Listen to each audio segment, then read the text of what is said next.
Buenas tardes con todos y todas. ¿Pueden decirme si se escucha, si se ve? Sí, profe. Sí, se escucha y se ve. Muy bien. Buenos días, bienvenidos todos a esta, que es nuestra última clase de este ciclo especial de verano 2024. Buenas tardes, buenas tardes. En esta oportunidad vamos a trabajar contenidos que corresponden al temario de Historia del Perú. Desde el tercer militarismo, que empezó en 1930, hasta inicios del siglo XXI. ¿Ya? Antes de empezar, por favor, ¿tienen alguna pregunta que haya quedado de las sesiones anteriores? ¿O del simulacro? ¿Sí? ¿Nada? ¿Todo está claro? ¿Alguna duda? ¿Algún tema conceptual, teórico? ¿Alguna precisión, ¿no?, de los procesos históricos, de la periodificación que estamos usando? ¿Nada? ¿Todo está claro?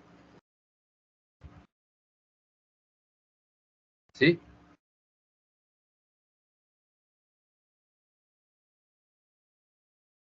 Muy bien, señores. Entonces, empezamos.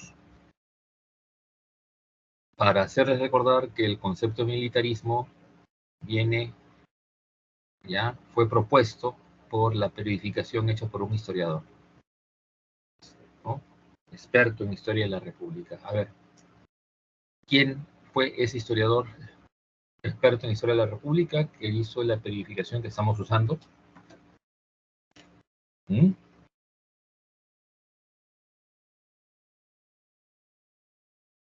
¿Nada? Uy, ay, ay.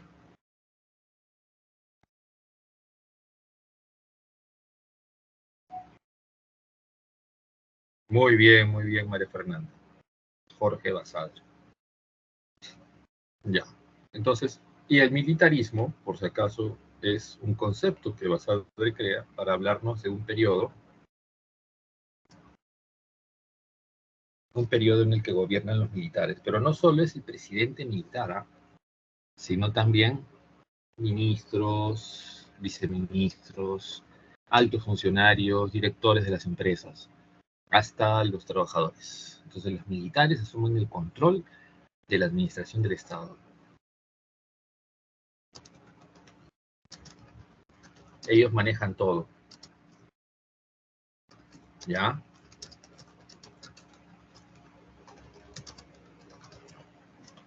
Ellos manejan todo.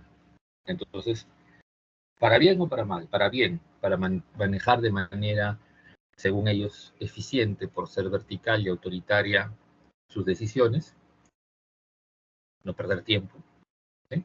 Pero también para mal, porque muchas actividades las van a hacer con sobrecostos, corrupción, con sobreprecios, coimas, ¿ya?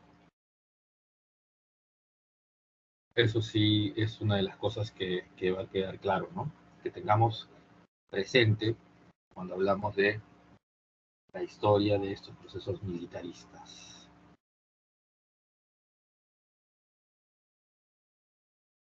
Bien, y ahí están las características: gobiernos militares, y en el caso de este tercer militarismo, la gran influencia del fascismo italiano.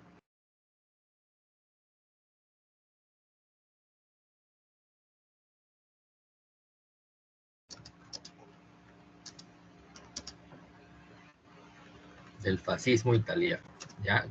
E incluso Sánchez Cerro va a formar un partido de carácter fascista que se llamó Unión Revolucionaria, ¿ya? Este partido de clara influencia fascista va a estar a cargo de estos procesos de, diríamos así, creación, apoyo y organización, en este caso, del proceso electoral.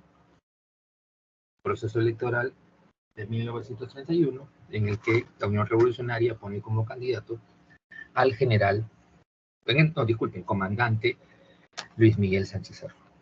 ¿Ya? ¿Está claro? Sánchez Cerro va a las elecciones, Sánchez Cerro ganó, pero el APRA, dirigido por Víctor Aulaya de la Torre, desconoció los resultados,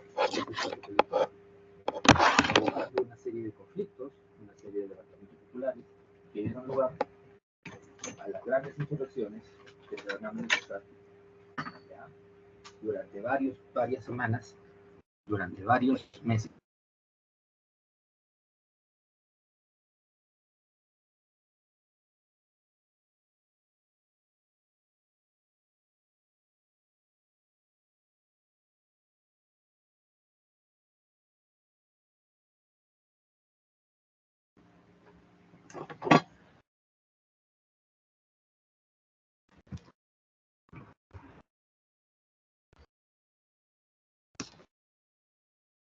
Luego, parece que hay problemas de conexión.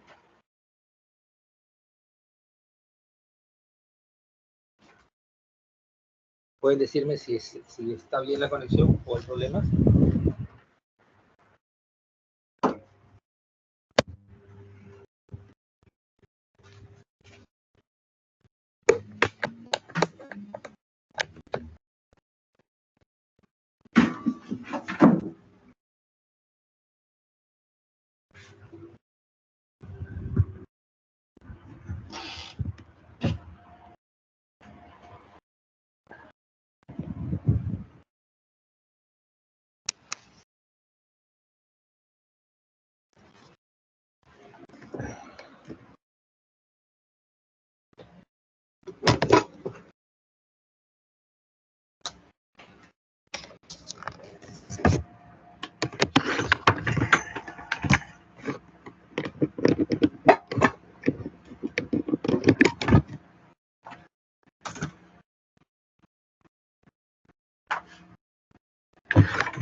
¿Aló?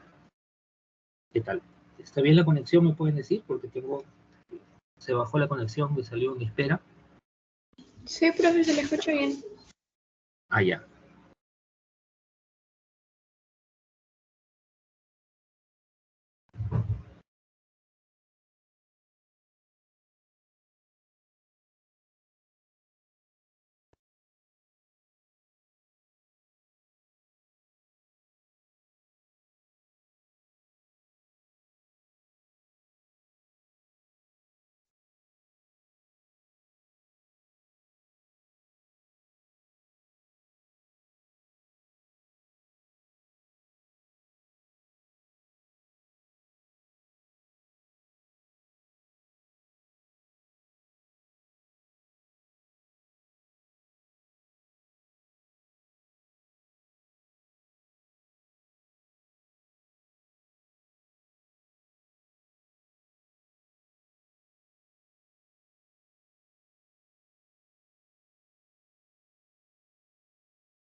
Bien, ¿ya se restableció la conexión? Por favor, pueden decirme. Chicos, ¿me escuchan? Sí, profe. Ya, yo te escucho metálico, como dicen los chicos. Pero ya está. Seguimos. Creo que como 5 minutos más o menos no ha habido conexión. Igual la recuperamos al final, ¿ya? Disculpen ustedes. No sé si es mi conexión, mi red, creo que sí. Será porque hubo apagón en la mañana. Pero bueno, seguimos. El tercer militarismo, como les decía, es el gobierno de estos militares que asumen el control a partir de agosto del año 30. Le dan el golpe de Estado. ¿A quién? ¿A qué presidente le dan el golpe de Estado? A ver, como repaso. De 1930, ¿a quién le dan el golpe de Estado? A Leguía. Muy bien. Y se pone fin al famoso oncenio, a los 11 años de gobierno de Guillermo, ¿no? Augusto Bernardino Guillermo Leguía. Durante este periodo, de agosto del 30 a inicios del 31, se forma una junta militar, un gobierno provisional que convoca elecciones. En esas elecciones, Sánchez Cerro gana, encabezando la lista del partido Unión Revolucionaria, que como lo mencioné, no sé si me escucharon, era un partido fascista. Fascista con influencia del partido fascista italiano. Ahora, el APRA desconoció los resultados electorales, provocando una cantidad de manifestaciones, ¿ya? Y revueltas que derivaron en un periodo de violencia y que el gobierno de Sánchez Cerro proponga medidas realmente radicales, extremas de represión, ¿ya? El año 32, Basadre le va a llamar año de la barbarie. ¿Por qué? Porque es el año en la que las rebeliones terminaron generando levantamientos, como el de Trujillo, donde los apristas tomaron la ciudad, los cuarteles del ejército y la policía, provocando gran cantidad de muertes. Y eso será brutalmente reprimido por el gobierno de Sánchez Cerro, a través de la ley de emergencia y seguridad interior. Sánchez Cerro va a mandar al ejército y a la Fuerza Aérea a frenar esas rebeliones, ya con una gran cantidad de muertos. El ejército, el gobierno reconoce unos 500 muertos en Trujillo nada más, pero los apristas hablan de más de 5.000 muertos. No hay una cifra, realmente no se ha hecho no hay fuentes ni datos como para hacer un cálculo exacto de la represión que se hizo en 1932. Ojo, como muchas de las marchas de protesta estudiantil en Lima se iniciaban en San Marcos o en el parque universitario que está ahí, en la entrada de la casona de San Marcos, el gobierno de Sánchez Cerro cerró San Marcos. San Marcos estuvo cerrada del 32 al 35, así que no hay ingresantes en esos 4 años. No hay cachimbo 32, 33, 34, 35. ¿Ya? Ahora, paralelamente con eso, obviamente, Sánchez Cerro en el año 31 buscó el apoyo de los Estados Unidos para salir de la crisis. Ahora, durante el 32 se persiguen y se vuelven ilegales el APRA, el Partido Comunista, los sindicatos, la huelga. Hay una represión brutal contra los movimientos sociales. Para defender los intereses de la oligarquía, ¿ya?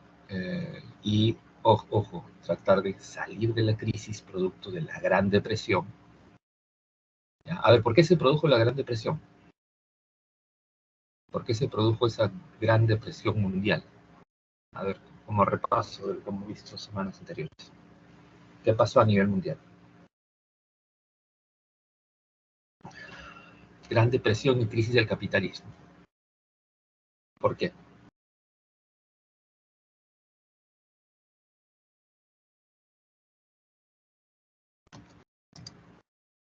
¿Qué pasó? ¿Qué crisis fue? Sí, pero ¿en qué año? ¿En qué año, Adrián?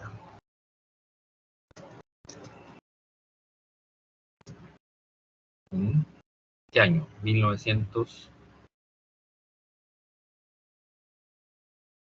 No, 29, 29, 29. Muy bien, Farid, muy bien, Adrián. Muy bien, Ariana y Adrián. Es el 29, no confundan, chicos. 39 es el inicio de la Segunda Guerra Mundial. Ya. Lo editaron, ya.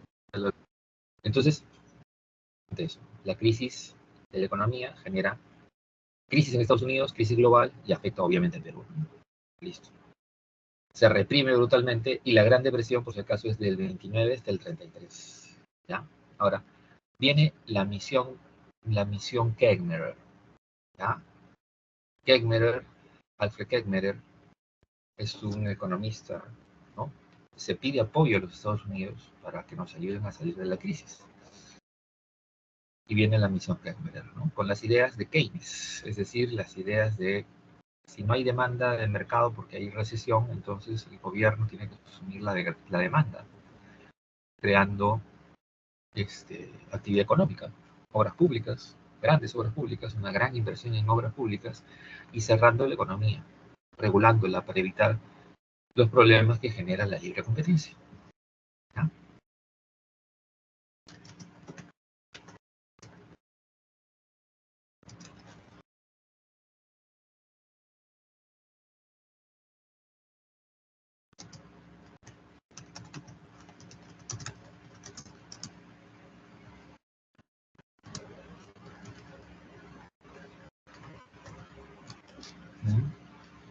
¿Para qué hace Keckmeyer?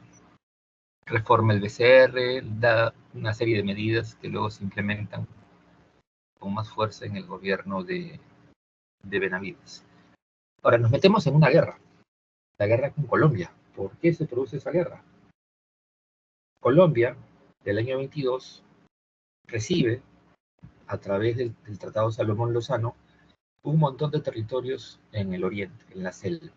La selva peruana, desde la independencia, pues no tuvo mucha, mejor dicho, el Estado no le hizo caso. Es por eso que durante la República, hasta 1922, un montón de territorio peruano es cedido a los países vecinos, ¿sí? Bolivia, Brasil, Colombia, Ecuador, terminan recibiendo territorios peruanos, puesto que estos países sí tienen políticas de colonización y desarrollo y explotación de los recursos amazónicos, cosa que el Perú no tiene. Hasta ahora, ¿no? Casi no hay carreteras en la selva, menos vías férreas. Entonces, en el 22 el Perú cede los territorios de Putumayo y Leticia a Colombia, pero la crisis del 29 hizo que los peruanos de Leticia, primero, se rebelaran en Leticia y votaran al destacamento militar y policial colombiano y exigieran el retorno al Perú.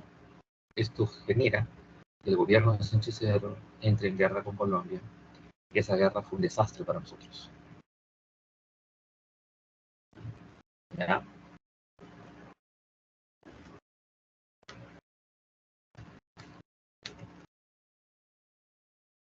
Entramos en guerra y en esa guerra más de la mitad de las tropas enviadas al frente nunca llegaron al frente porque se enfermaron en el camino. Al no tener una política de desarrollo de la selva, ¿qué significó eso? Que las tropas enviadas al frente eran costeñas o serranas y al llegar a la selva se enfermaron de todo tipo de cosas, ¿no? Disentería, dengue, fiebre amarilla, salmonelosis, parasitosis, les dio de todo. Y Quito se convirtió en una gran ciudad hospital. Y menos de la mitad de las tropas enviadas llegaron al frente y en el frente fueron pues derrotadas por las tropas colombianas. Los colombianos sí están preparados, igual que brasileños, bolivianos y ecuatorianos, a pelear en la selva. Ojo, después de esa guerra, Benavides, ¿no?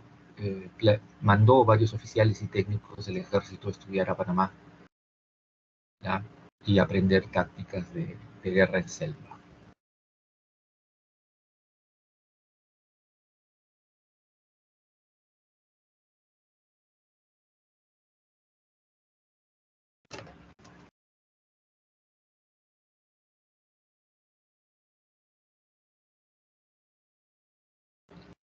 Entonces, a ver, Sánchez Cerro muere. ¿Cómo muere? Cuando están mandando las tropas de reserva de Lima al frente de batallas, es un desfile de despedida en el hipódromo de Santa Beatriz. Al terminar el desfile, asesinan a Sánchez Cerro. ¿Quién lo asesinó? Un militante aprista, y los apristas difundieron la idea de que esa fue la venganza porque Sánchez Cerro ordenó la brutal represión y matanzas en Trujillo en el año 32.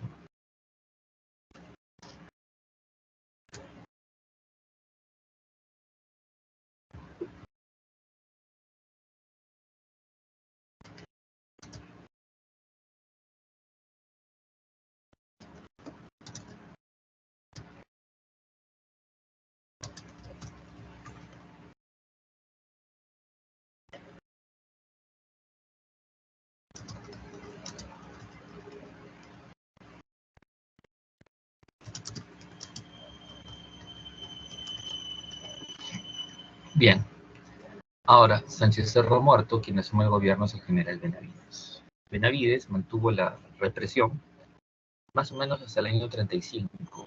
Reabre San Marcos y plantea esta norma de paz y concordia, dando leyes de amnistía, e incluso convoca elecciones para el año 36. Pero al ver que los movimientos, ¿no?, radicales, el APRA y los socialistas, son muy fuertes, toma la iniciativa de anular el proceso y quedarse en la presidencia. Durante su gobierno se insisten en estas obras públicas, ¿ya?, las carreteras, ¿no?, carretera panamericana, carretera central, la construcción de grandes hospitales, más conjuntos habitacionales, los ministerios asociados al fomento y a los programas sociales que están ahí mencionados en el PPT. Ahora, el año 39, él quería quedarse en el gobierno, pero en el año 39 los empresarios liderados por Manuel Prado lo presionan para que se retire del poder y se fue Benavides como embajador del Perú a España. Basadre le llama a este periodo primavera democrática.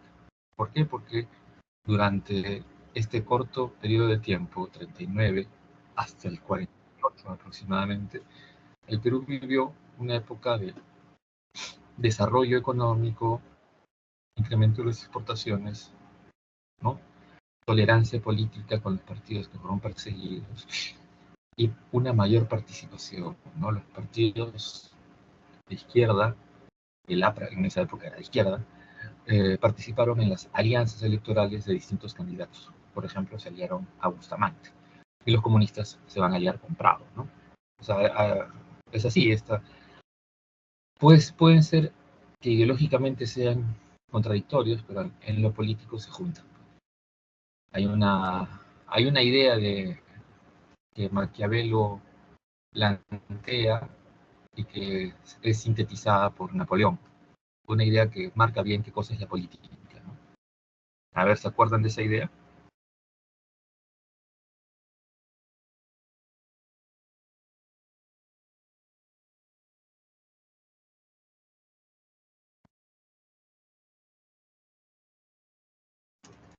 A ver, muy bien, muy bien. El fin justifica los medios. Así es. Esa frase textualmente es de Napoleón, pero que resume varios párrafos del libro de Maquiavelo, El Príncipe. Y en el libro de Maquiavelo aparece esta idea, esa sí es una frase de Maquiavelo, que refleja estas políticas de alianzas, a pesar de que, miren, comunistas con la oligarquía. ¿Ya? Parece contradictorio, pero ¿por qué se unen? ¿Ya? ¿Cuál es la idea? ¿Cuál es la frase ya de Maquiavelo?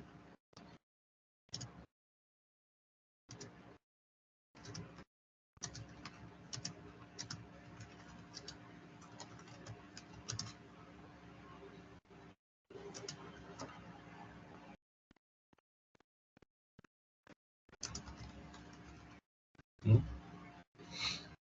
¿Cuál es la idea?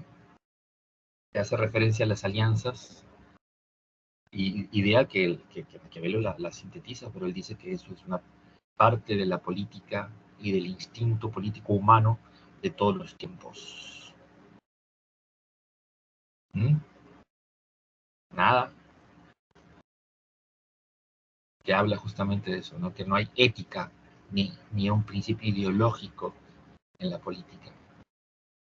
¿Cuál es? A ver. Están buscando, están buscando. Por eso el gobierno de Prado puede hacer varias cosas interesantes, como volver a legalizar la actividad sindical, permitió que se cree una nueva central obrera, como la CTP que existe hasta ahora, ¿ya? Y a nivel económico, el gobierno de Prado se beneficia de una coyuntura internacional. ¿Ya? ¿Cuál es esa coyuntura internacional que beneficia a la economía peruana?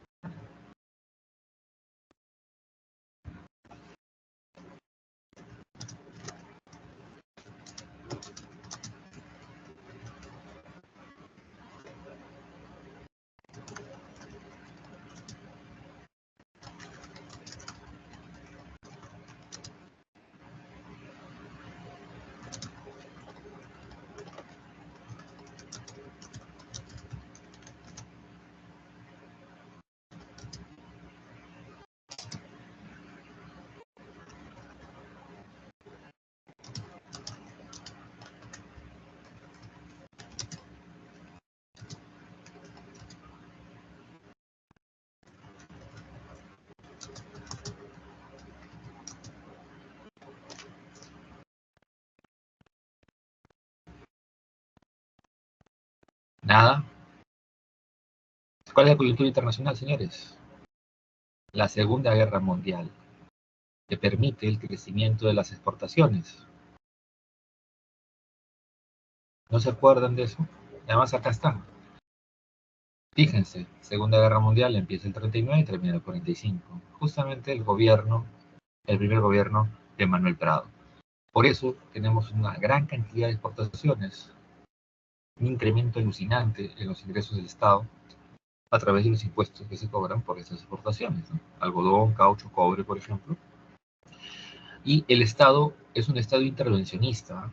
Ojo, hay que tener cuidado porque alguna gente piensa que capitalismo es igual al libre mercado. No, el capitalismo es un sistema que tiene diversos modelos a lo largo de la historia. Hay una etapa mercantilista, una etapa monopólica, etapas de libre mercado. Y ninguna es mejor que otra. Se dan de acuerdo a las necesidades de las épocas, ¿no? El libre mercado se mantuvo pues hasta que se formaron los imperios coloniales. Los imperios coloniales 1870, 71, 72, 73, hasta la Primera Guerra Mundial, no hay coloniales, ¿no? Mercados coloniales monopólicos. Luego, después de la guerra, se abre plena libertad de comercio, del 19 al 29, colapsa. Para salir de la crisis del 29, se vuelve a cerrar la economía. Y durante esta época, la economía está cerrada y el Estado es el que interviene, ¿no?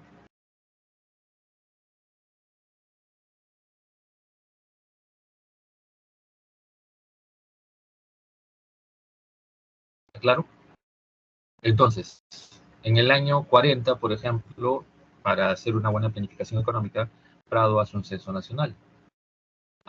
La Biblioteca Nacional que Palma reconstruyó se incendia en el 43 y Prado pone a Basadre para la recuperación y reconstrucción de esa biblioteca. Ya. 41.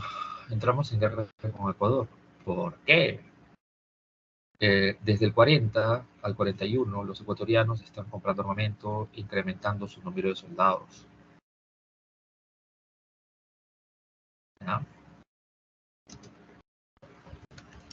Y el servicio de inteligencia peruano lo detecta. ¿Ya?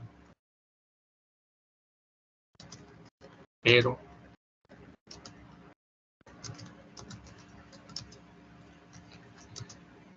esta vez el presidente Prado deja que los militares tomen la decisión de qué hacer y cómo reaccionar. Y el mando del ejército en el norte, agrupamiento norte, lo tuvo el general Eloy Ureta. Y Eloy Ureta se preparó muy bien. Él fue uno de los oficiales que se prepararon para guerra. Fue interesante. Apenas los ecuatorianos iniciaron su movilización, las fuerzas peruanas contraatacaron y plantearon una guerra total, movilizando al ejército, la marina y la aviación. Como resultado de eso, entre julio, agosto, Perú derrota a las fuerzas ecuatorianas y ocupa esta zona del sur del Ecuador. Bloquea los grandes puertos, ¿no?, de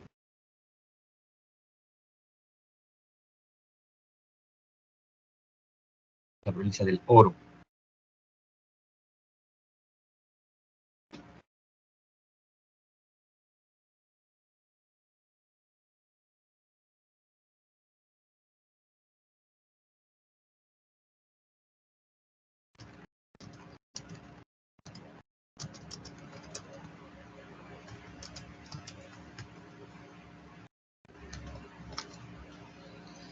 Ahora, acá, el Perú victorioso, primera vez en su historia que gana una guerra.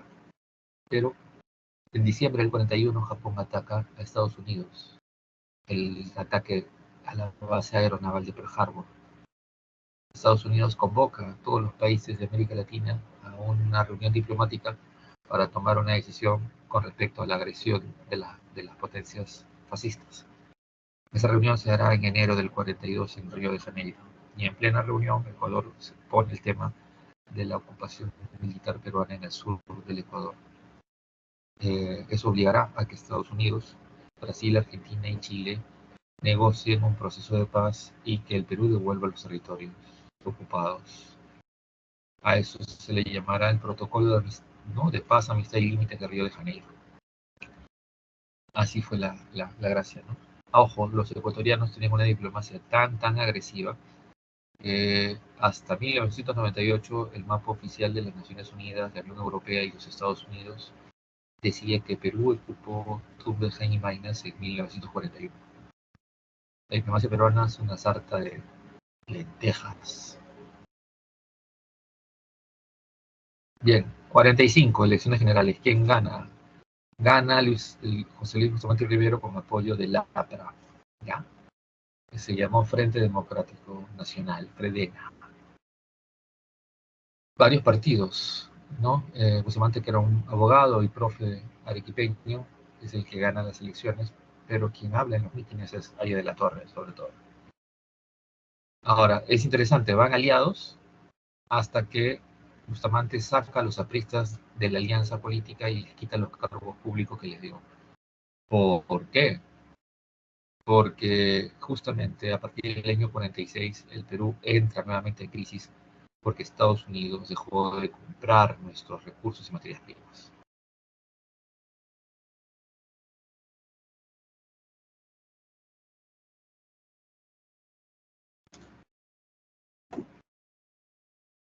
Esa es la situación, ¿no?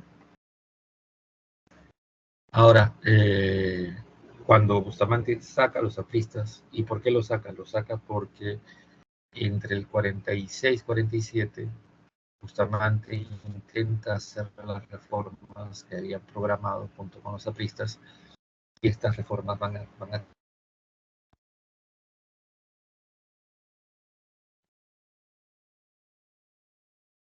y sobre todo, en el año 47 se da la ley que prohíbe el trabajo gratuito, es decir, el yanaconaje.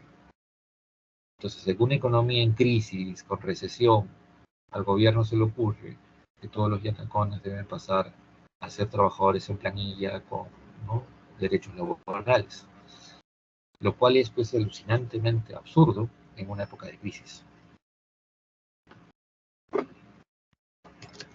Y el resultado fue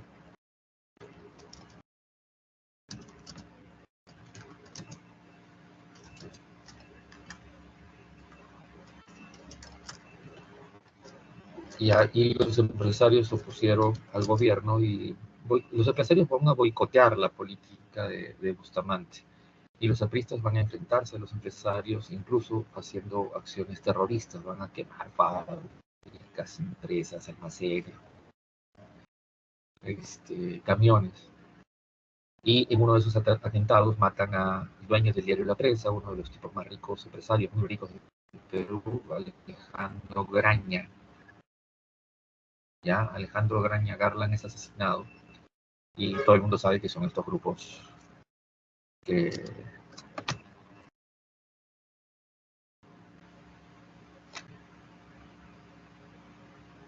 Y el resultado fue que, como le decía, Bustamante los saca a los apristas del gobierno y los apristas se pasan a la oposición, generando una gran inestabilidad. Y el año 48, esa inestabilidad dará lugar a que el 3 de octubre del 48 los apristas y un sector de la Marina se rebelen abiertamente intentando dar un golpe de Estado. Esto felizmente será reprimido, pero por poco tiempo. El 27 de octubre del 48, los militares al mando del general Lodría darán un golpe de Estado porque ya la situación del gobierno es insostenible.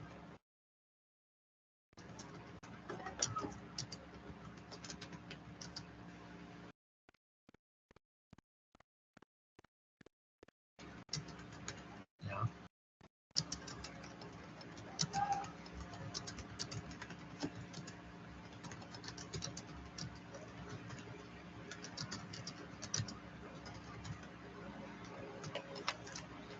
Bien, ahora hay cosas buenas de Bustamante, claro que sí. Estas dos leyes, la ley de educación secundaria gratuita, ya, que luego esta ley será apuntalada por la gran cantidad de obras y creación de colegios llamados en el gobierno de Odría grandes unidades escolares, y la ley de las 200 millas.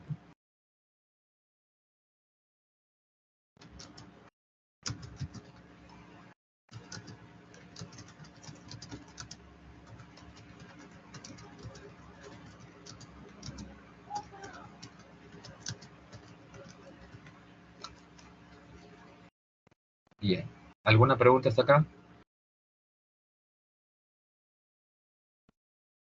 ¿Me escuchan? ¿Alguna pregunta? ¿O se cayó la señal? Todo bien, profe. ¿Sí? Porque yo vi que mi pantalla se puso negra otra vez y dijo señal débil. Bueno, pero si han escuchado todo, gracias. Bien, todo bien, no hay preguntas. Ya. 48, golpe de estado del general Odría.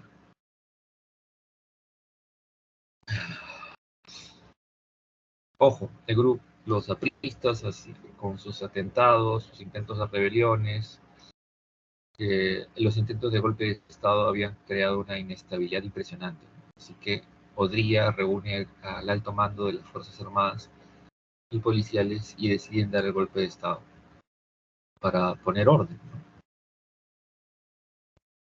Ahora, del 48 al 50, el gobierno de Odría reprime brutalmente a apristas y comunistas. Ya, eso sí es impresionante. Allá de la torre ahí hay una caricatura huyendo a la embajada de Colombia, ¿no? Donde se refugió por varios meses. Ahora, en el año 50 las cosas cambian porque Odría convoca elecciones. Y Odría va a ir en alianza con el APRA. ¿Ya? Y ojo, del 50 al 56 es un gobierno democrático. 50-56 es un gobierno democrático. Y ese gobierno democrático eh, da una serie de medidas mejorando la economía del país. Igual, como para la crisis del 29, igual el gobierno va a pedir ayuda a los norteamericanos. Y esta ayuda se va a materializar con la llegada de la misión Klein. El Klein viene, ¿no? Junius Klein es un experto norteamericano, igual que Kemmerer, que vino a apoyarnos y a darnos una serie de asesorías. ¿Cuál es la diferencia? Klein propone la apertura del mercado, o sea, que el gobierno siga manejando inversiones públicas, que el gobierno siga manejando, e interviniendo, protegiendo las empresas peruanas, pero que a su vez abra el mercado para la llegada de empresas extranjeras y de inversión extranjera, ¿no? Y eso va a ser Odría, por eso se van a establecer nuevas empresas mineras en el Perú, que van a operar las nuevas minas, como las de Toquepala, Cuajone, de Marcona, nuevas enormes minas que van a extraer cobre y hierro. Ahora, ¿esto tiene que ver con qué? Con la Guerra Fría. En 1950 las cosas cambian radicalmente de no vender materias primas 46, 47, 48, 49. En el 50 el Perú vuelve a vender una gran cantidad de materias primas porque se inician estas carreras armamentistas ¿no?, entre Estados Unidos y la Unión Soviética. Y nuestro comprador es Estados Unidos, ¿eh?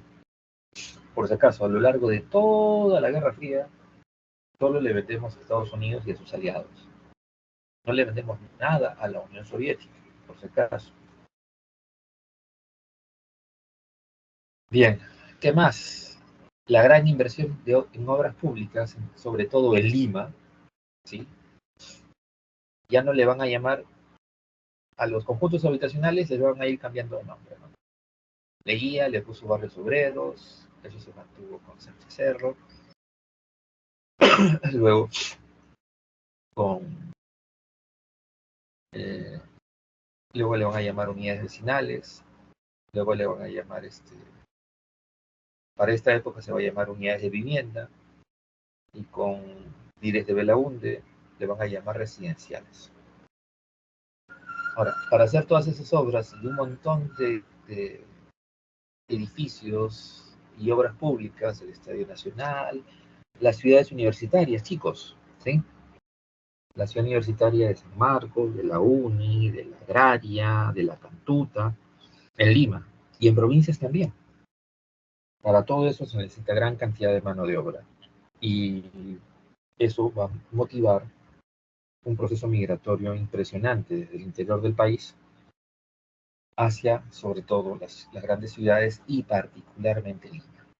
Los grandes hospitales, los estadios, los ministerios, ¿no? Este proceso que llega a Lima fue estudiado por el antropólogo José Matos Mar, que fue profe en San Marcos, y que le puso a ese proceso, ¿no?, la cholificación de la capital. ¿Por qué? Porque antes de esto Lima era pues esa ciudad blanca, criolla, ¿ya? Ahora más bien, a partir del ochenio y la gran inversión en obras públicas, Lima cambia del color. Lima se vuelve esta ciudad multicolor que tenemos ahora, ¿no? Los primeros barrios populares que se forman, no limeños, porque barrios de básicamente población migrante, y básicamente a través de procesos de invasiones, ¿no?, invasiones que el Estado luego va a formalizar. ¿Qué distritos son? En el cono norte tenemos San Martín de Porres y Comas, ¿ya? Las invasiones de los cerros y del Rímac, de los cerros del Agustino y la Victoria, y al sur, San Juan de Miraflores y Villa María del Triunfo, ¿ya? Lima, estos cerros que eran un espectáculo, porque durante el invierno y la humedad se ponían verdes, y durante la primavera se ponían de colores, sobre todo el color amarillo, ¿no?, de la flor de Mancaes. Pero bueno, pues ahora ahí vive, ¿no?, una gran parte de la población de nuestra ciudad. Esa es la realidad, chicos. Y luego Lima siguió creciendo, ¿no? Entonces, pero entre el 48, 49, 50, 52 se van formando estos primeros barrios periféricos, ¿no?, creados inicialmente por invasiones y que el gobierno va a ir formalizando lentamente. Ahora, esto va a incrementar también las medidas asistencialistas, como la de los comedores populares, que se habían iniciado a partir, por ejemplo, del terremoto de 1940, ¿no? Ese terremoto que destruye sobre todo el Callao por un enorme tsunami, generó estos comedores populares que fueron creciendo para para dar cobertura alimenticia a estos migrantes pobres que llegaron a la ciudad de Lima. Ahora, también va a contribuir su gobierno a la política de infraestructura de colegios, las grandes unidades escolares, permitiendo con ello la masificación de la educación, ¿ya?, la educación de colegios estatales.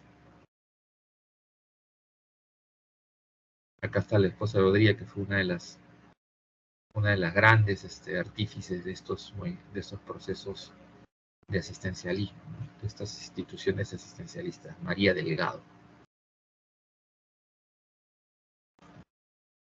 Ahora, el año 56 hay elecciones y el APRA se va a aliar con Prado, ¿ya? A esto la prensa liberal va a ponerle el apodo del gobierno de la convivencia. El APRA ha ido pasando, ¿no? Aliándose primero con los liberales, ¿no? Encabezados por Bustamante, luego uniéndose con los conservadores, encabezados por Odría, y luego, el 56, uniéndose con la oligarquía, encabezada por Prado. Y es alucinante porque el APRA durante sus primeros años era, según ellos, el enemigo de la oligarquía. ¿Ya? Allá de la Torre, por si acaso, escribió un montón de libros, pero hay dos libros que tienen sus fundamentos ideológicos. El primero de ellos, que escribió en los años 20, El antiimperialismo y el APRA, donde ahí muestra que el APRA es un partido socialista, radical, habla de nacionalización, estatización, es un libro antiimperialista, anticolonialista, ¿no? Anticapitalista, con fuerza. Pero luego, para justificar sus alianzas políticas, Aya sacó un libro que se llamó 30 años de aprismo, donde habla pues, de que el APRA tiene que aliarse con la burguesía nacional para lograr un desarrollo armónico. Y hay una frase que Aya repite en los mítines de esa época, que no hay que quitarle la riqueza al que la tiene, o sea, no hay que expropiar ni nacionalizar. Lo que tiene que hacer el Estado es crear riqueza para el que no la tiene, dice Aya de la Torre. Y esto Aya de la Torre lo trata de justificar con una aplicación de la teoría del tiempo, ¿no? Del espacio y tiempo histórico, o sea, la relatividad, la teoría de la relatividad de Einstein aplicada al tiempo histórico. Bueno, no está mala idea, pero eso demuestra de que la ideología aprista no tiene consistencia, ¿no? Y eso se ve hasta ahora. Entonces, ¿cuáles son los principios ideológicos de la APRA? Los del primer libro, del segundo libro, o de quién. Ahora, chicos, este es un buen gobierno, ¿eh? Del 56 al 62 es un buen gobierno, un gobierno ya no de centro, es un gobierno abiertamente de derecha, apoya ya Estados Unidos en su combate a la expansión del comunismo que en ese momento está reflejado en América Latina por la Revolución Cubana. Ya, el 1 de enero del 59 triunfa la Revolución Cubana. En el 61, el gobierno revolucionario cubano gira hacia el comunismo, y es ahí donde Estados Unidos y la OEA, ¿no? Comienzan a bloquear y tratar de expulsar a Cuba de los organismos latinoamericanos. Y el Perú apoyó eso. ¿No? ¿Cómo? Uniéndose a la iniciativa del presidente Kennedy llamada Alianza para el Progreso, que buscó dotar de apoyo económico, alimenticio a los países pobres para evitar que haya pues insurrecciones populares que sean aprovechadas por el comunismo, ¿no? Acuérdense que esta es la época de la Guerra Fría, ¿ya? Ahora, en esta época hay un gran desarrollo industrial, Pedro Beltrán es un crítico al proteccionismo y promovió, ¿no? A pesar de que el proteccionismo se mantuvo, promovió la apertura de mercados, ¿sí? Promoviendo ¿no? políticas hacia la inversión extranjera y nacional, inversión privada. Esta es la época del boom de la harina de pescado, ¿no? El boom pesquero, que tiene como centro la ciudad de Chimbote, que tiene fábricas, ¿no? Esta es una etapa de desarrollo industrial. A ver, desde este gobierno, del segundo gobierno de Prado al primer gobierno de Belaúnde, el Perú es considerado un país en vías de desarrollo industrial. ¿Qué pasó? Bueno, las reformas militares fueron un fracaso. Y esta es la época también del crecimiento de la exportación de azúcar. ¿Por qué? Porque Cuba, ¿sí? Por la revolución va a ser bloqueada, por su alianza con el comunismo va a ser bloqueada, y eso permitirá que el azúcar peruana pueda ser exportada, sustituyendo al mercado de abastecimiento de azúcar cubano. Bien, el año 62 hay elecciones y Prado permite que el APRA se presente en las elecciones a pesar de que eso estaba prohibido por la Constitución. ¿Ya? Pero Prado se hace de la vista gorda y deja que pase el APRA y compita electoralmente.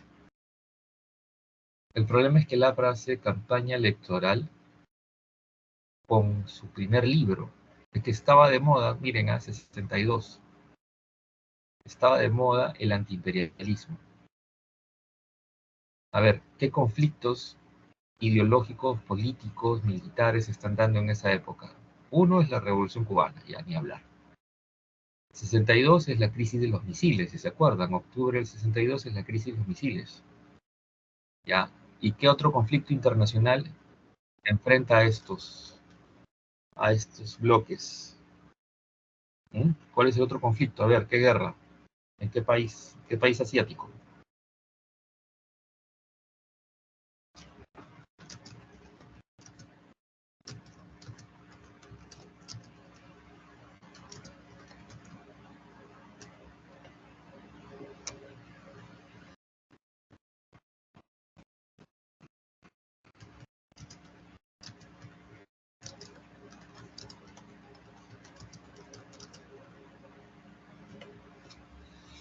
¿Nada? ¿No hay ninguna otra guerra? ¿Ningún conflicto internacional? ¿Mm? Uy, ay, ay. ¿Qué guerra hay, señores? Los han ido a almorzar todos y han dejado prendido nomás su computador.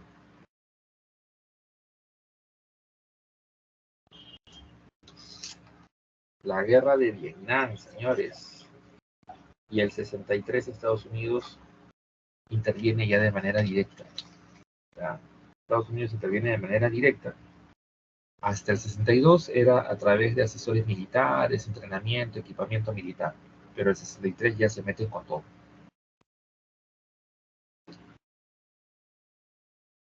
Y el 61, el problema ya del surgimiento del muro de Berlín, ¿se acuerdan?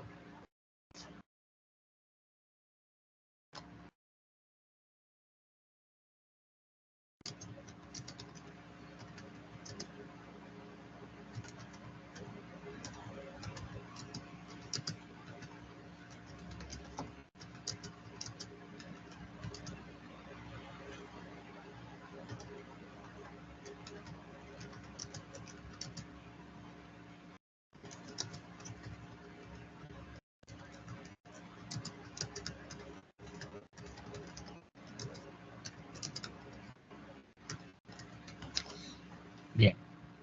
A ver, seguimos entonces, ya que no se acordaron de la guerra de Vietnam, ni de Rambo. A ver, 62, el APRA se presenta en las elecciones, pero no hay elecciones. No hay segunda vuelta, que diga. Nadie gana en primera vuelta, así que, según la ley electoral de esa época, se definía por el Congreso. Y todo el mundo decía que iba a haber una alianza entre el APRA y los odriistas, y el gobierno lo iba a asumir ahí a la torre. Los militares y la oligarquía estaban asustados de que el APRA, al asumir el gobierno, cumpla con todas sus promesas de, de su ideología en ese momento de izquierda.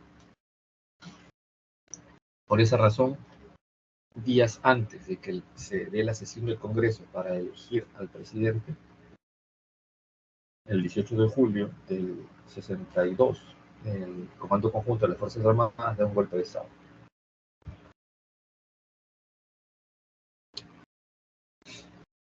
Y desde julio del 62 a marzo del 63, hasta hay una junta militar. El 63, los militares promueven un proceso electoral en que gana Belaúnde. Ahora, el 62 empiezan los problemas sociales ya graves en el Perú, porque empiezan las tomas de tierra por parte de los campesinos dirigidos por estudiantes de la Universidad del Cusco. Este es uno de los líderes, Hugo Blanco, el que está ahí. ¿ya? Ahora, ¿por qué? Porque tienes a millones de peruanos sin acceso a la propiedad. Ese problema ya lo había diagnosticado Mariátegui en los 7 ensayos, Víctor Raúl en el antiimperialismo y el APRA, pero nadie había hecho nada por mejorar esa condición. Entonces los campesinos sin tierra comenzaron a ocupar y a tomar tierras de las haciendas en el Valle de la Convención, en el Cusco. Ese fue un primer problema, ¿ya? Ahora, por eso los militares van a proponer que haya una reforma agraria, creando el Instituto de Reforma Agraria, y luego la idea de la Ley de Bases de Reforma Agraria y del Instituto de Planificación o Nacional de Planificación, para dirigir un poco la economía y ordenarla. Ahora, para el proceso electoral hicieron una modificatoria de la ley electoral. La idea era que gane quien tiene más representación en más provincias. O sea, no iba a ganar el que tenía más votos, sino el que tenía más representación en provincias. ¿Por qué? Porque los apristas controlaban menos provincias, y pocas provincias que controlaban tenían mucha votación, muchos no ganaban por mayoría. Entonces, con la cifra repartidora evitaron que el APRA gane, y quien ganó es el Partido de Acción Popular y su candidato Fernando Belaúnde Terry. Ahora, Belaúnde fue un pésimo presidente, ¿no? Tipo honesto, honrado, pero era un buen arquitecto, pues, y durante sus 2 gobiernos se dedicó a hacer un montón de obras, aeropuertos, residenciales, conjuntos habitacionales, edificaciones, pero fue un pésimo gobernante. Pésimo gobernante. En su primer gobierno, Belaúnde tenía todo para hacerlo bien. Todo. ¿Ya? Pero no pudo enfrentar una crisis asociada a una sequía, y no pudo entender la dinámica de las protestas sociales que exigían reforma. Sobre todo la reforma agraria, que implicaba frenar el expansionismo de los latifundios y darle derechos a los yanaconas. Belaúnde nunca entendió eso, ¿ya? Ahora, al inicio Belaúnde tuvo el apoyo de las Fuerzas Armadas y va en alianza con el Partido Demócrata Cristiano, que luego se va a partir, y de ahí sale el Partido Popular Cristiano que existe hasta ahora, ¿no? El PPC. En el Congreso la oposición la va a hacer el APRA y los odrillistas, y junto con la izquierda son los que van a organizar todas las marchas, y un sector importante de la izquierda va a iniciar y van a formar otras guerrillas, ¿ya? El MIR y el ELN, ¿no? Y MIR es Movimiento de Izquierda Revolucionaria y el ELN es Ejército de Liberación Nacional. Ojo, estos 2 movimientos se fundan entre San Marcos y la Católica entre el año 62-63, y empiezan su lucha armada el 65. ¿Ya? Ahora, Belaúnde asume el gobierno y convoca elecciones municipales. Por primera vez hay elecciones municipales en la historia de la República. Es loco que en la colonia sí había elecciones municipales. La primera elección municipal en la época republicana se da en 1963. ¿Ya? Ahora, en el 65 Belaúnde da su ley de reforma agraria, que no es reforma agraria. ¿Qué hace Belaúnde? Promueve la colonización de la selva y entrega territorios en la selva. Creo que acá está el mapa. Esta es la carretera marginal de la selva. Entonces, si tú eras un campesino sin tierra, ibas y te inscribías en la oficina de reforma agraria de tu ciudad y te asignaban lotes de 10 hectáreas hasta 20 hectáreas en las márgenes de esta carretera. ¿Ya? Esa fue la propuesta de Belaúnde. Al mismo tiempo, la selva va a haber concesiones para la explotación de recursos, sobre todo de petróleo, en la selva. Y para eso, ¿no? Para luego, años después van a hacer el oleoducto para poder sacar mejor el petróleo. Ahora, obviamente eso va a generar que los movimientos guerrilleros que se habían formado vuelvan a las armas, vuelvan a la lucha armada, porque sencillamente con esa medida no se solucionaba el problema de los latifundios y de la condición de los yanacones. Y los nativos de la selva de muchas zonas se van a rebelar contra Belaúnde. Entonces, del 65 al 68 el Perú es como Vietnam, ¿ya? Guerrillas, nativos, peleando en la selva contra el gobierno peruano, que es apoyado por Estados Unidos, ¿no?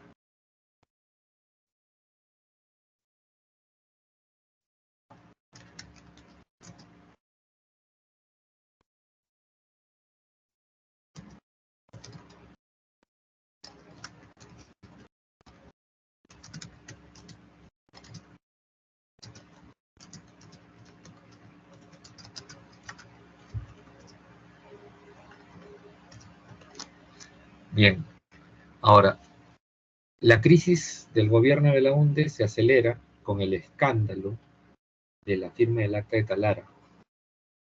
Acuérdense que en estos años 60 hay esta cuestión del antiimperialismo, la lucha contra el capitalismo, y la cesión del Acta de Talara pues, va a ser parte de esta crítica. Ahora, el error va a ser que en ese momento el diario oficial, ustedes saben que no, para que toda norma entre en vigencia tiene que ser publicada en el diario oficial. Entonces, para que esta norma entre en vigencia, se publicó, pero se olvidaron de la página 11 del acuerdo, del acta. Página 11 donde están los montos, cifras, porcentajes que pagaría la IPC norteamericana al gobierno peruano. Entonces, esto motivó más marchas, huelgas. O sea que para octubre, a inicios de octubre de 1968, el Perú está con levantamientos en la selva, marchas y en las grandes ciudades, sobre todo en Lima. Ante esa situación, el Comando Conjunto, encabezado por el general Velasco, da un golpe de Estado. Y él va a justificar el golpe de Estado en una entrevista que le va a hacer el periodista César Hildebrand, años después, diciendo de que él y un grupo de militares dan el golpe de Estado porque ya no se puede sostener un gobierno tan débil y eso hacía peligrar la estabilidad del Estado peruano. Ya, esta obra es el conjunto de habitación residencial, le va a llamar, de San Felipe en Jesús María, que va a ser diseñada por Belaúnde, ¿no? Belaúnde, como presidente, se dedicó a diseñar muy bonitas obras, eso sí, pero nunca hizo su chamba real de presidente. Ahora, en el 68 los militares gobiernan hasta el 80, casi 12 años, y ¿qué hicieron en el país? Nada. Nacionalizaron todos los medios de producción y en lugar de permitir un desarrollo de las actividades económicas, industriales y agroindustriales, no hizo nada.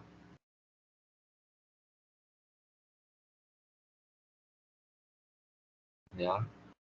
Al contrario, retrocedimos. A ver, la propuesta ideológica de este gobierno autodenominado revolucionario se enmarca en los estudios que hizo la CEPAL. La CEPAL es la Comisión Económica para América Latina de las Naciones Unidas. ¿Ya? Estos estudios que van a ser enseñados y difundidos en el CAEN. El CAEN es la escuela de posgrado del ejército en ese momento, ¿ya? De las Fuerzas Armadas. Y ellos tienen bien claro, ¿no?, que tienen que hacerse reformas para salir del subdesarrollo y la injusticia. Y tienen una doctrina que la van a decir los generales Marín Arista y Mercado Jarrín. La doctrina de la seguridad nacional, es decir, no puede haber seguridad nacional si no hay integración social y desarrollo económico. Es decir, si se mantiene la situación de injusticia y su desarrollo, el Perú no va a ser, no va a tener seguridad, para nada. Por eso hay que tomar el gobierno, dicen los militares, y hacer las reformas desde arriba. Ya. Para evitar el caos, dice Velasco, que puede generar una revolución o la lucha armada. Entonces, ojo, los movimientos guerrilleros van a apoyar a Velasco. Muchos líderes guerrilleros, sobre todo los del ELN, terminaron siendo funcionarios del gobierno de Velasco. Ahora, el objetivo de Velasco, de esas reformas, modernizar, ya, por vía autoritaria. Ahora, reformas nacionalistas, antioligárquicas, antiimperialistas, eso fue, ¿no? Estatizando los recursos naturales, las empresas, todo. Protegiendo las empresas. Ahora, ahí viene el problema. Si tú estatizas y nacionalizas todo, no hay competencia. Porque todas las empresas y actividades pasan a estar en manos de un solo propietario y por tanto no hay competencia. ¿Ya? Y si no hay competencia, no hay innovación, no hay mejoras. Y si no hay empresas extranjeras, no hay capital y tampoco hay tecnología. Porque una empresa extranjera no solo invierte dinero, sino también trae tecnología. Porque el Perú no produce tecnología. Entonces, ese es uno de los grandes problemas que nunca entendieron en ese gobierno, ¿no? Y hasta ahora mucha gente no entiende. La única forma de que llegue capital y tecnología es promoviendo la llegada de empresas extranjeras. No hay otro. Ahora, este gobierno, repito, nacionaliza los medios de producción y las empresas, formando grandes empresas públicas. La mayoría de ellas fueron privatizadas en el gobierno de Fujimori, pero algunas han sobrevivido y siguen siendo empresas en crisis, ¿no? Como Petroperú, o Sedapal, o el Seguro Social, que tienen cosas buenas, pero sobre todo cosas malas. Y Petroperú es una empresa que está en quiebra, ¿no? Ojalá que no la rescaten, más bien deberían venderla, ¿eh? Ahora, el problema de las estatizaciones es eso, ¿no? Al final, las empresas dejan de ser competitivas y por su ineficiencia, comienzan a ser deficitarias, provocando crisis. Y ojo, este gobierno es abiertamente, entre comillas, antiimperialista, antinorteamericano, pero es Estados Unidos el único país que nos compra minerales y petróleo. ¿Ya? Velasco se acerca a la Unión Soviética para comprarle armas a sobreprecio. Se acerca a los países socialistas, ¿ya? Pero en realidad ellos nunca nos compraron materia prima. La reforma agraria tuvo muy buenas intenciones, todas las reformas de Velasco tuvieron buenas intenciones, pero salieron mal. Salieron muy mal. Expropian las haciendas, los latifundios, y en las zonas de monoproductoras, en las grandes haciendas monoproductoras, o sea, las que solo producen y se han especializado en algodón, azúcar, ¿ya? De la costa, o en la sierra, lana, en la selva, tabaco, café, cacao, ¿ya? Se forman las cooperativas. Básicamente están en la costa y algunas poquitas en la sierra y poquitas en la selva alta. En cambio, las AIS son las haciendas que producen diversos productos, que la mayoría está en la sierra y algunas en la costa y algunas en la selva, pero la mayoría en la sierra. Ahora, esto haces la reforma, pero pues no le das la suficiente capacitación a la gente. Es como, a ver, estatizas una fábrica o hacienda y dejas que la fábrica sea administrada por los trabajadores, por los obreros, los campesinos y un grupo de militares. Y también estudiantes radicales de izquierda de la Universidad Católica. Si eso fuera real y eficiente, entonces cerramos las universidades, ¿no? Porque el campesino y el obrero puede pues administrar la fábrica, ¿no? Y el militar sin ninguna formación técnica, profesional, tecnológica, científica, también administra la fábrica. y el estudiante activista político también es parte de la administración de la fábrica. Si eso fuera real, entonces cerramos San Marcos, pues cerramos la agraria, cerramos la uni, y no habría pues ninguna universidad que forme profesionales técnicos y científicos. Pero justamente por eso fracasan. ¿Ya? Ahora, Velasco tuvo un discurso pues alucinantemente nacionalista y que todos los días, o mejor dicho, cada vez que hablaba o daba discursos, que era por lo menos una vez a la semana, a veces dos, eh, insultaba abiertamente a Estados Unidos y hablaba de lo grandioso de nuestra historia y que Perú recuperaría, ¿no?, sus territorios históricos, incluido Tarapacá y Arica. Por eso mucha gente vieja piensa que Velasco era súper patriota y nacionalista y Velasco iba a recuperar Tarapacá y Arica, y por eso se compraron un montón de armamentos soviéticos. Bueno, armamento que fue comprado con sobrecosto. Como no hay Congreso, son 12 años sin Parlamento, ¿ya? O sea, recién se instala la Asamblea Constituyente del 78, pero no para vigilar y cogobernar, ¿no?, como parte de un poder del Estado, sino 78 para hacer la Constitución del 79. Es decir, los militares hacen lo que quieren desde octubre del 68 hasta junio del 80, donde devuelven el poder político a los civiles. ¿Ya? Ahora, otro de los problemas que tuvo y que fue crucial para la historia del Perú es la crisis del petróleo del 73. En el 73 hay una guerra en Medio Oriente, la guerra del Yom Kippur, ¿ya?, donde Israel se defiende de Egipto y Siria, ¿ya?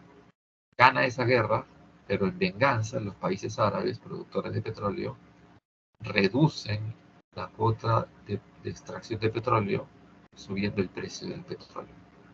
Y eso afecta a todo el planeta, y sobre todo a los países como el Perú, que importan el combustible que usan. Esta va a ser la crisis que va a contribuir y se sumará al desastre de las reformas y a la caída de los precios y la productividad en el país. ¿Ya? El nacionalismo es muy fuerte, este símbolo de Tupac Amaru, que va a estar en todo, todos los polos de educación física que eran uniforme único tenían la cara de Tupac Amaru. Acá está, pues, no hay Congreso, las Fuerzas Armadas controlan todo. 74, los medios de prensa son completamente estatizados porque comienzan a atacar al gobierno, a denunciarlo por la ineficiencia de sus reformas. ¿Qué es el SINAMOS? El SINAMOS significa Sistema Nacional de Movilización Social. Fue un organismo del Estado creado para hacer publicidad a favor de las reformas. ¿Qué reforma educativa? Ya, la masificación de la educación. Este gobierno no invirtió en nuevos colegios, nueva infraestructura, no hizo nada. Pero al liberar a los yanaconas de las haciendas, generas que un montón de peruanos vayan a estudiar. Y como no creas más colegios y no se capacitan más profesores, termina generando un conflicto, ¿no? Una sobredemanda. ¿Y qué se les ocurrió? El turno tarde. Se les ocurrió la creación del turno tarde. Gracias a eso, los alumnos estudiarán menos horas. ¿Ya? Y a ver, la brecha de conocimientos teóricos y prácticos del colegio hacia la universidad, esa brecha se hizo más grande. ¿Y qué instituciones surgen para cubrir esa brecha? A ver, ¿qué instituciones? Una en la que seguro han estado ustedes, las academias. Pues. Los empresarios de la educación que se dieron cuenta de eso, en los años 70 comenzaron a crear sus academias y algunas de estas evolucionaron a colegios, institutos y universidades. A ver, ¿qué empresarios de la educación y ahora son ricos, multimillonarios, o sea, tienen equipos de fútbol? A ver, ¿Cuál es uno de esos que tiene equipo de fútbol? César Vallejo. ¿Quién? César Vallejo. Ahí está, pues. No, César Vallejo no, Acuña. César Acuña. Claro, Acuña en Trujillo. Acá en Lima hay más. Y les voy a decir los nombres, ¿no? Porque algunos de ellos convirtieron sus academias también como Acuña en universidades, y incluso sean universidades pitucas. A ver, Raúl Díaz Canseco, Carlos Boloña, Eduardo Treyes. Treyes es el que empezó con la academia Trilce, luego los colegios, todos los que empiezan en TR, y son una franquicia ahora. Trilce, Trener, Trento, ya. Díaz Canseco y Boloña, los institutos San Ignacio, Colegio San Ignacio, Universidad San Ignacio. Y Susana Iguchi, la esposa del presidente Fujimori, tenía frente a San Marcos la Academia San Fernando. Fue una primera red de academias, y frente a la UNI la Academia de Ingeniería. Fue una red de academias. Ella sí no dio el salto hacia institutos, pero sí estaba frente a San Fernando, un local enorme, Academia San Fernando, y tenía un montón de locales. Pero los que entraron en los 70 y se dieron cuenta de que esa brecha se amplió, pues se metieron con toda la educación, al negocio educativo, y se enriquecieron.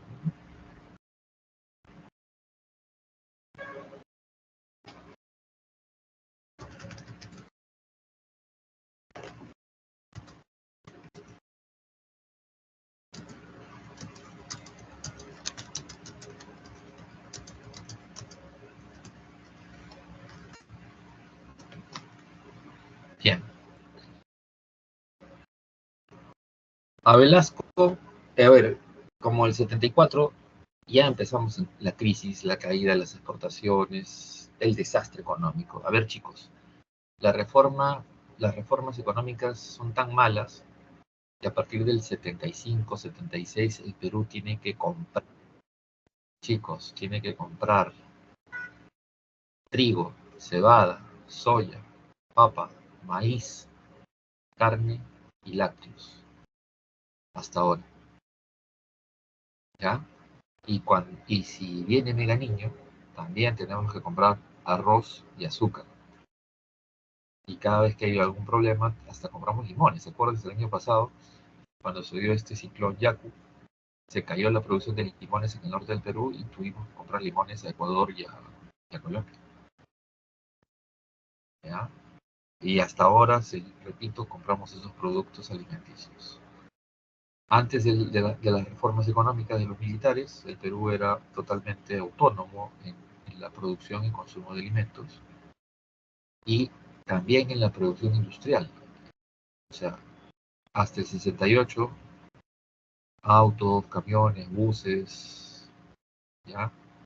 Incluso los vagones de ferrocarriles y tranvías se hacían en el Perú. Artefactos también se hacían en el Perú. Pero el fracaso de las reformas generó que compremos desde esa época todo, ¿ya? Esa es la realidad. Esos son los datos.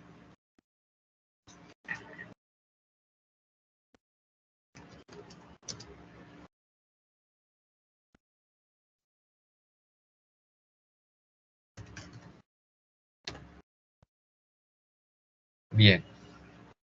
Por eso los militares el 75, el 75 empieza con huelgas, marchas, ¿eh? Febrero del 75 la huelga se puso tan brava y a la huelga se unió la policía. Sí, chicos, la policía entró en huelga. Un desastre. Ya el gobierno de Velasco tuvo que reprimir las manifestaciones sacando la tropa y disparándole a la gente. Un montón de muertos. Desde febrero hasta abril del 75, un montón de muertos. Ya del 74 en adelante ya era una dictadura abierta. ¿Ya? Del 68 al 74 mucha gente apoyó, incluso los medios de prensa apoyaron a Velasco, pero el 74 ya no. La crisis era alucinante, el fracaso de las reformas. 75 no se pudo hacer los incrementos salariales, mucha huelga, muchas marchas, despidos, 75 alucinante, protestas sociales. Del 75 al 77 las huelgas y marchas son impresionantes, ¿ya? El 77, chicos, casi no hay clases. Yo estaba en el colegio en esa época, y colegio parroquial, ¿no? Las monjas y curas de mi colegio iban a las marchas, porque la situación de crisis económica era terrible, y encima no había democracia, ¿no? En el 75, el general Morales Bermúdez, el mismo ejército cambia de mando, sacan a Velasco y ponen a Morales Bermúdez, y él se dedica a reprimir, toque de queda, ya saben que eso, cómo se estaba en la pandemia, toque de queda. Había días que no se podía, o sea, el toque de queda empezaba a las 6 de la tarde. Y me acuerdo porque mi papá era médico, tenía que salir con una bandera blanca a la calle y con el mandil ya de médico caminando. Era terrible la cosa. Le disparaban a la gente en la calle, así. Se restringe la libertad de expresión, por si acaso solo hay 3 canales. De Lima era el 4, 5 y 7. Ya no había más canales, no había internet. Las radios fueron intervenidas, los periódicos intervenidos, todo una, una libertad de expresión, pero solo a favor del gobierno. ¿Ya? Y por ahí algún periódico crítico, pero también con una orientación a favor del gobierno. Ahora, lo que hace Morales Bermúdez es devolver los medios de producción a los extranjeros que fueron expropiados por Velasco. Ahora, muchas de estas empresas volvieron a reactivarse, pero algunas nunca lo hicieron. Ya del 69, 70, 71, 74, son 6 años que muchas empresas fueron expropiadas y en lugar de producir y crecer se estancaron, la maquinaria se malogró y muchas empresas ya no reactivaron, no, ya no se reactivaron muchas empresas de automóviles o de artefactos. ¿Ya? Eso fue un problema. Y ahora lo que hace Morales Bermúdez en coordinación con el Fondo Monetario es abre tu economía, devuelve los medios de producción a los extranjeros y te vamos a dar crédito y asistencia técnica. Eso es lo que hizo, ¿no? Pero las huelgas y protestas continuaron, pero todo termina en el 77 cuando Morales Bermúdez, él o su gobierno, no se sabe quién fue el genio que se le ocurrió algo, para desmovilizar las protestas, convocar a elecciones. Elecciones en este caso para formar una asamblea constituyente en el año 78, que es la que dará la constitución del 79, ¿ya? Que convierte al Perú pues en un enorme estado propietario, empresario. Nunca se devolvieron las empresas estatizadas a los peruanos, ¿ya? Pero sí a los extranjeros, no a los peruanos. Fue un requisito del Fondo Monetario para reactivar los créditos y la asistencia técnica. Así que a los propietarios de tierras y empresas peruanos no se les devolvió nada y eso se mantuvo como empresas estatales que van a ser privatizadas luego por Fujimori para salir de la crisis. ¿Ya? Las innovaciones de la Constitución del 79 están ahí claramente, ¿no? Se baja el derecho de ciudadanía a los 18 años y se permite que los analfabetos puedan elegir y ser elegidos. ¿Ya? Esa es la situación. A ver, ¿qué más? 1980 elecciones, y ya, pues los peruanos no aprendemos, ¿no? Y elegimos a quién? A Belaúnde, por segunda vez. Belaúnde, su primer gobierno, fue pues un gobierno inútil y desastroso, ¿no? Y el segundo, peor todavía. Lo primero que hace Belaúnde en un acto de... O sea, el pata era un demócrata, un tipo honesto, pero no estaba capacitado para gobernar, ¿no? Belaúnde era, a ver, los profes de colegio que nadie le hace caso, así era, ¿ya? Seguro que en su colegio tenían un profe que cuando entraba todo el mundo hacía bulla, fastidiaba, molestaba a los demás, no le hacían caso. Ese era Belaúnde.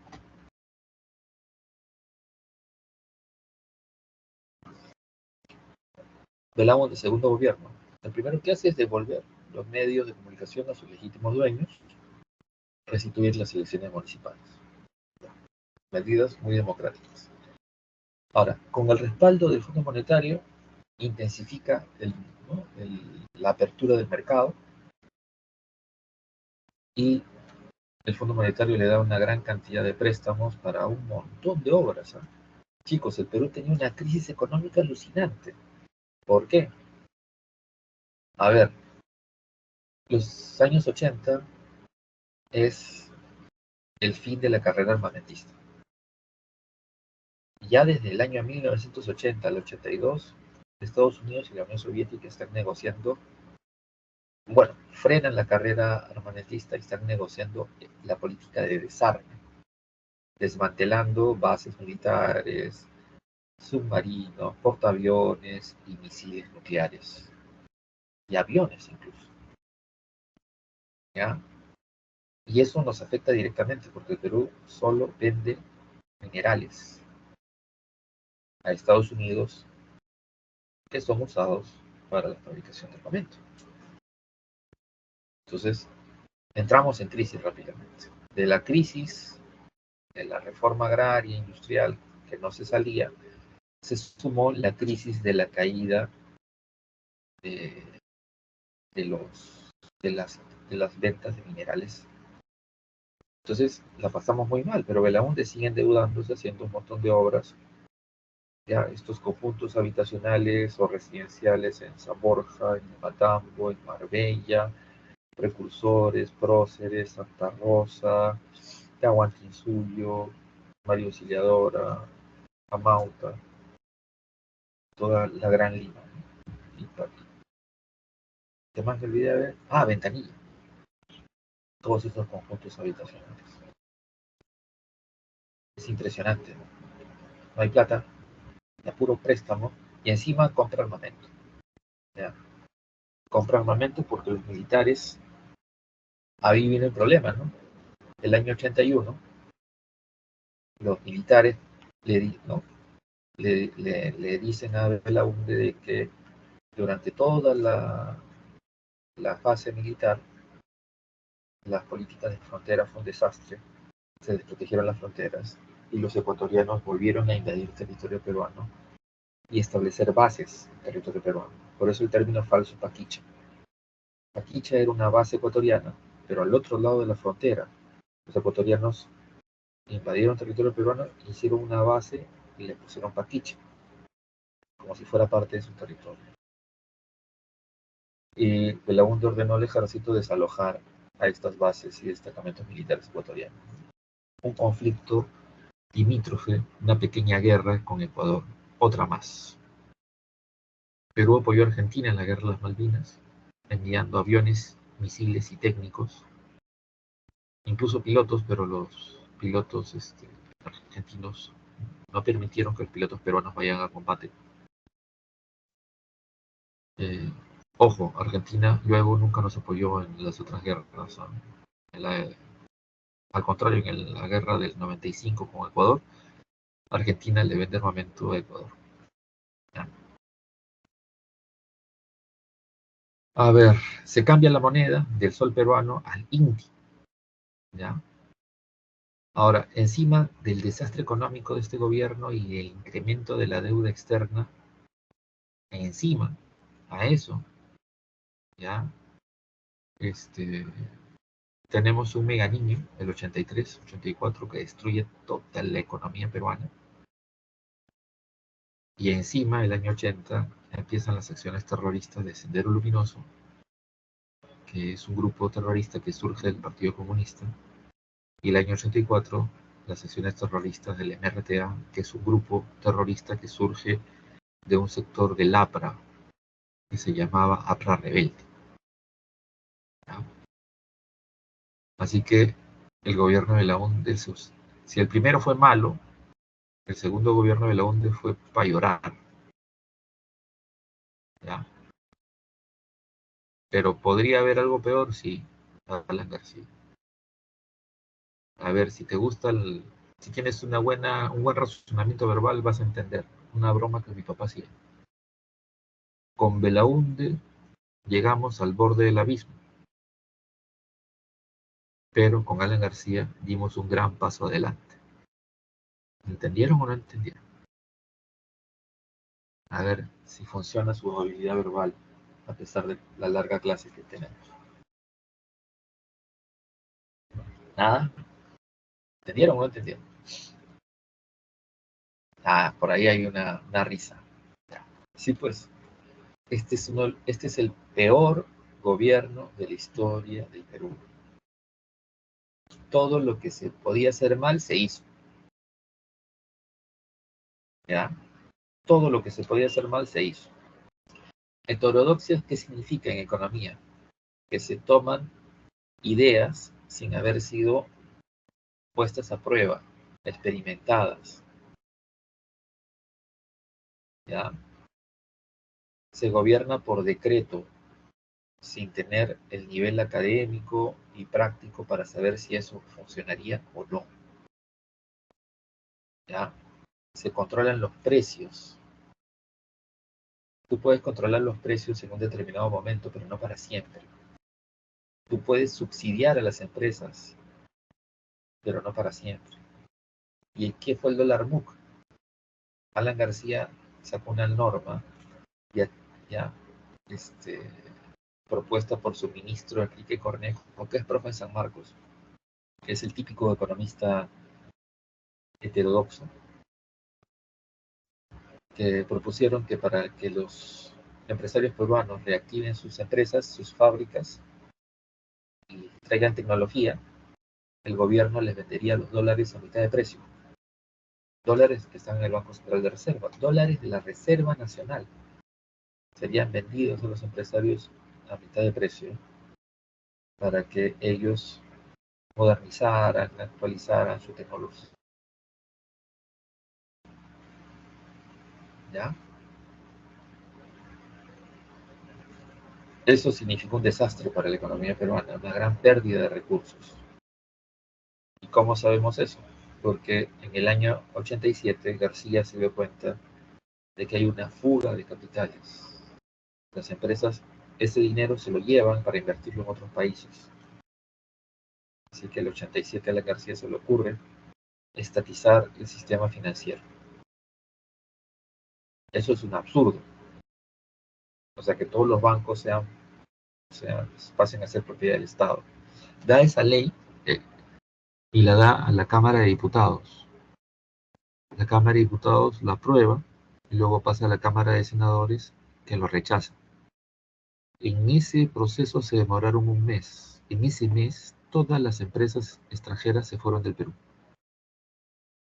Todas las empresas extranjeras se fueron del Perú generando un caos económico y desempleo alucinante. ¿Ya?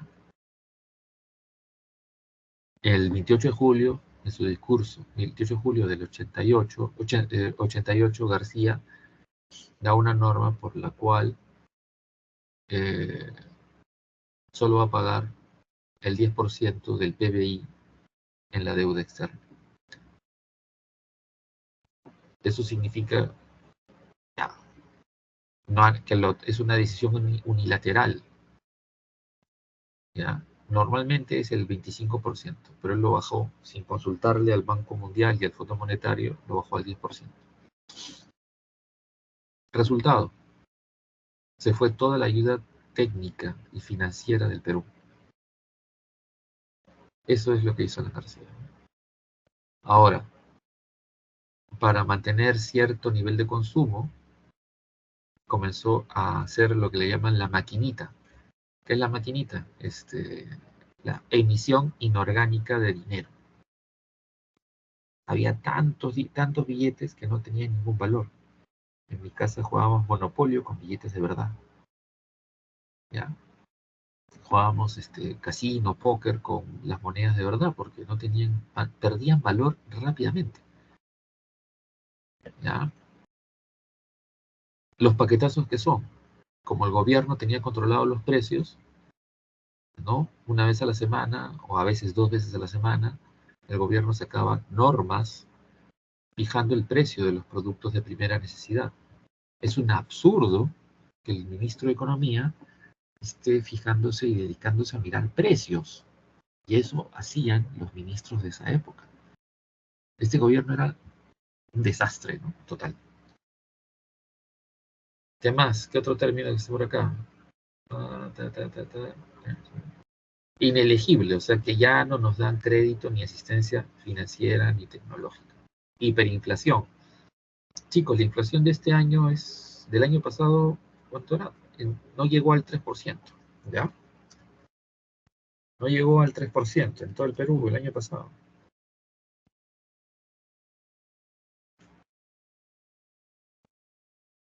¿Ya? 3.4 dicen algunos, el INEI, pero las revistas especializadas dicen que bordeando el 3. ¿Ya? Chicos, el gobierno de García tenía inflación de 1.5 a 3 diario. ¿Está claro? Diario. O sea, lo que hemos tenido todo el 2023 sería 2 días de inflación del gobierno de Álvaro. Y por tanto, la caída del valor de la moneda.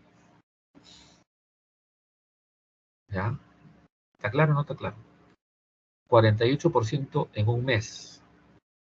¿Ya? 48% en un mes, eso significa que si el kilo de pollo estaba a 10 soles, el 1 de abril, ¿ya? El 1 de mayo estaría a 15 soles. ¿Está claro? ¿Está claro o no está claro? ¿Ya? Ustedes van a áreas de ciencias, ingenierías, así que ya saben que es así de desastroso. Ya, vamos a darle las claves antes, para que se vayan tranquilos. Durante su gobierno, Sendero y el MRTA expande sus acciones a nivel nacional y el gobierno no sabe cómo reprimir eso, ¿no? El gobierno de García permitió la creación de un comando paramilitar llamado Rodrigo Franco, que hizo atentados contra líderes de izquierda que presuntamente eran aliados del Sendero o del MRTA. Fue un gobierno muy corrupto, ¿ya? Se robaban todo lo que podían. Y mataron indiscriminadamente campesinos. No sabían cómo enfrentar el fenómeno del terrorismo, así que mataban indiscriminadamente campesinos, nativos, desaparecían estudiantes. Fue terrible, ¿eh? Y los presos, ¿no?, acusados por terrorismo se sublevaron en algunos penales y fueron reprimidos brutalmente, ¿no? Esa es la más famosa matanza de los penales del año 86. Bien, las claves les doy para terminar. 1, Argentina. 2, Ecuador. 3, Brasil. 4, Alemania. 5, Dinamarca. Bien, jóvenes, ¿alguna pregunta? Si no hay, repito las claves. Argentina, Ecuador, Brasil, Alemania, Dinamarca. Bien. Entonces. Y encima en este gobierno no hay plata, pero siguen haciendo obras, ¿no? Una de las obras emblemáticas por la corrupción va a ser el tren eléctrico, ¿ya? Ahora. Hay varias carreteras. Una carretera que hicieron con puentes que duraron poquito. La carretera Ramiro Priale. Todos los puentes colapsaron, o sea, a los pocos meses o años de ser inaugurado. Corrupción alucinante. Bien, jóvenes, si no hay preguntas, me despido. ¿Alguna pregunta? ¿O está todo claro? ¿Todo claro? ¿Listo? Ahí han puesto unos gatos, estoy viendo ahí. Hay gatos, ¿qué más hay? Hay uno de... Está Carmen, ¿no? De los South Park, un conejo. ¿Qué más? Solo 3 han personalizado su...